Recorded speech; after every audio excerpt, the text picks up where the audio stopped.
Hi, welcome to me. It's me, Louie. So I just want to share my day yesterday. Kahapon ay Wednesday. And Wednesday is midweek Bible study namin sa church.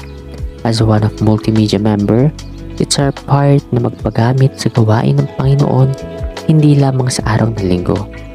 Lalo na kung kaya naman pumunta sa simbahan, di ba?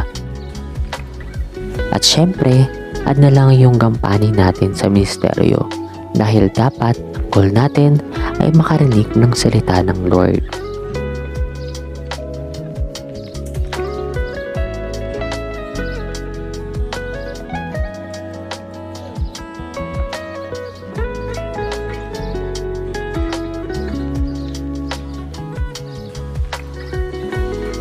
As a multimedia, medyo mahirap siya.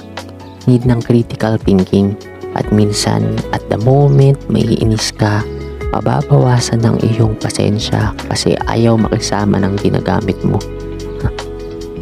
Observation. Need ng observation lalo na ongoing ang service. At higit sa lahat, attentiveness. Dahil habang may ginagawa ka, habang pumipindot ka sa computer or anumang ginagampanan mo sa multimedia, ay kailangan mo rin makinig sa nagtuturo sa harap.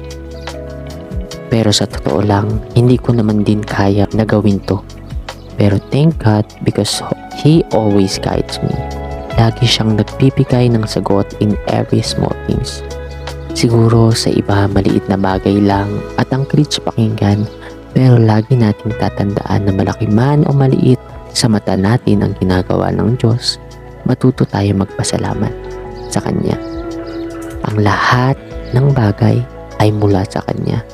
Kaya dapat lahat ng glory ay para lamang sa Kanya. Kaya sa mga katulad kong may ministry, nagpapagamit sa gawain ng Lord, patuloy lang.